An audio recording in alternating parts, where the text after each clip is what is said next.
আজকের ভিডিওটা ডাল দিয়েই শুরু করলাম, অর্থাৎ হচ্ছে জলপাইয়ের ডাল রান্না করছি। এখন হচ্ছে ডালটা প্রায় ফুটে গেছে, এবার আমি বাগার দেব। আমার উস্তাদ বলেন যে ডালের মজা হচ্ছে বাগারেই, বাগারটা যদি কড়া করে দেওয়া হয় তাহলেই নাকি ডালটা খুব মজা হয়। তবে যেটাই হোক, আমার উস্তাদের হাতের ডাল আমার কাছে সবচেয়ে বেশি মজা লাগে। আর উস্তাদ কে সেটা আপনাদেরকে অন্য কোনো ভিডিওতে শেয়ার করব।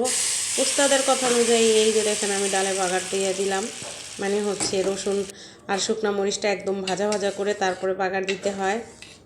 তো এই যে বাগার দিয়ে দিছি, সাথে ধনিয়া পাতা তো দিছি এই ডালের ওপর দিয়ে। তো যাই হোক, আজকে হচ্ছে ডাল বাগার দিলাম, জলপাইয়ের ডাল। আর হচ্ছে সাথে নিয়ে নিছি পুঁটি মাছ, সুন্দর পুঁটি মাছ। পুঁটি মাছগুলো বড় ছিল। আর হচ্ছে মূলা, যদিও মূলা অনেকের পছন্দ না, বাট এই মূলাটা যদি একটু সিদ্ধ করে নেওয়া হয়, মানে রান্না করার আগে একটু ভাপ দিয়ে নিয়ে পানিগুলো ফেলে দিয়ে তারপরে রান্না করা হয়, অবশ্যই অনেক টেস্ট। সেদিনকার তরকারিটা কী যে হয়েছিল, আমি বেছে বেছে খালি মূলাই খেয়েছি। যাই হোক, তো এই যে পুঁটি মাছগুলো নিছি, এখান থেকে কিছু পুঁটি মাছ আমি ভাজবো আর কিছু হচ্ছে রান্না করব।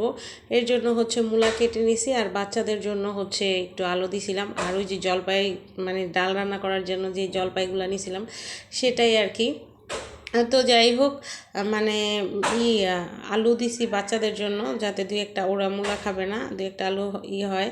তো আর হচ্ছে যে বাগার দেওয়ার পরে আমি আবার একটু ডালটা নেড়ে নিই, কারণ বাগারের সাথে সাথে নামাইলে ডালের সাথে বাগারের আর ভালো করে মিক্স হয় না।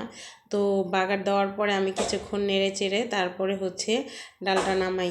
আর হচ্ছে এখনকার দিনে, শীতের দিনে তো ডালের মধ্যে একটু জলপাই দিলে একটু খেতে মজা লাগে। তো যাই হোক, একদিকে ডাল রান্না করলাম, আরেকদিকে হচ্ছে এই যে মাছ ভেজে উঠাই নিয়েছি। আর পুঁটি মাছ ভাজা, শীতের মধ্যে পুঁটি মাছ ভাজা খেতেও খুব ভাল লাগে, সেটা তো আপনারা জানেনই।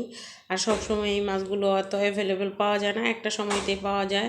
তো যেই সময়টায় পাওয়া গেছে সেই সময়টাতেই আমি আমার আব্বুর কাছে আবেদন করছিলাম। আব্বু হচ্ছে বড় বড় পুঁটি মাছ পাঠাই দিছিল, সেখান থেকে অনেকগুলো ফ্রিজে রাখছি, আর কিছু হচ্ছে রোদে শুকাইছি।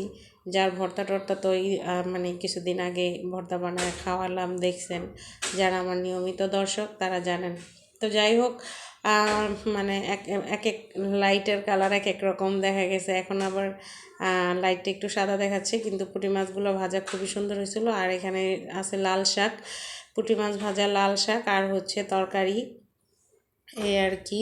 তো অ্যাকচুয়ালি একটা সময় ছিল আমি পুঁটি মাছ অত পছন্দ করতাম না, কিন্তু যখন আমি এটা রান্না করতে শিখছি যে কিভাবে করতে হয়, এখন ভালো লাগে। আর সবচেয়ে বেস্ট জুটি হচ্ছে পুঁটি মাছ দিয়ে মূলা। আপনি যদি তরকারি রান্না করতে চান তাহলে মূলা দিয়ে পুঁটি মাছ রান্না করে দেখবেন, অনেক মজা হয়। এই যে দেখেন আমার তরকারির কালারটা কত সুন্দর আসছে। আর আমার কাছে এই তরকারিটা খেতেও অনেক ভালো লাগছে, বিশেষ করে আমি তো খালি মূলাই খাইছি। তো সবাই ভালো থাকবেন।